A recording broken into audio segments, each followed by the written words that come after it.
Bhogapuram airport కు సంబంధించి తెలుగుదేశం కూడా వైఎస్ఆర్సీపీ ఒక రకమైన నినాదాలు తీసుకెళ్తుంది. నిన్న మొన్నటి వరకు భోగాపురం ఎయిర్పోర్ట్ కి దారి ఇది అంటూ ఒక రకమైన ప్రచారం చేసింది. తాజాగా చూసుకుంటే భోగాపురం ఎయిర్పోర్ట్ కి దారి లేదు, నీరు లేదు, బీరు ఉంది అంటున్నారు. నిజానికి చూసుకుంటే భోగాపురం ఎయిర్పోర్ట్ కి వేరు మార్గాలు కూడా కూటమి ప్రభుత్వం అభివృద్ధి చేసినట్లు అలాగే విస్తరించినట్టు చెప్తున్నారు. అయితే కీలకంగా నేరుగా వెళ్లే దారులు లేవని ఈ రోజు వైఎస్ఆర్సీపీ చెప్తున్న పరిస్థితి.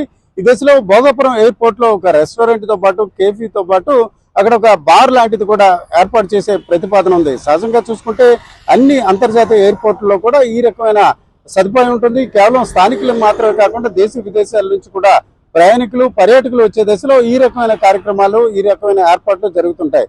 అయితే తెలుగుదేశం నుంచి కూడా వైఎస్ఆర్సీపీ ప్రభుత్వం సంబంధించిన నాయకులు ఈ రకమైన విమర్శలు చేస్తూ వస్తున్నారు. ఆ క్రమంలోనే కొత్త స్లోగన్ నిన్న మొన్న వరకు కూడా భోగాపురం ఎయిర్పోర్ట్ కు దారి ఏది అన్నారు. ఇప్పుడు చూసుకుంటే భోగాపురం ఎయిర్పోర్ట్ కు దారి లేదు, నీరు లేదు, బీరు ఉంది అని చేస్తున్న ప్రచారం ఇప్పుడు వైరల్ గా మారిన పరిస్థితి.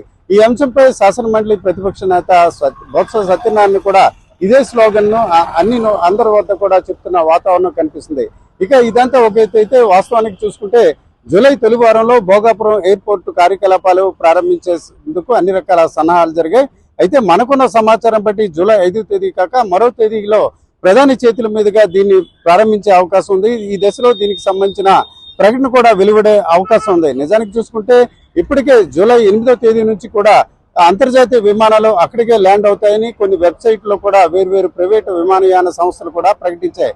కానీ ఈరోజు చూసుకుంటే ప్రధాని పర్యటన అలాగే దానికి సంబంధించిన ప్రారంభోత్సవ కార్యక్రమాలు కూడా వాయిదా పడే అవకాశాలు ఉండటంతో మరికొన్ని రోజుల పాటు భోగాపురం ఎయిర్పోర్ట్ కార్యకలాపాలు ఆగే అవకాశం ఉంది. అదే సమయంలో విశాఖ ఎయిర్పోర్ట్ నుంచి కూడా రాకపోకలు కొంతకాలం కొనసాగనున్నాయి. అయితే దీనిపై అధికారిక ప్రకటన మాత్రం వెలువడాల్సిన పరిస్థితి కనిపిస్తుంది.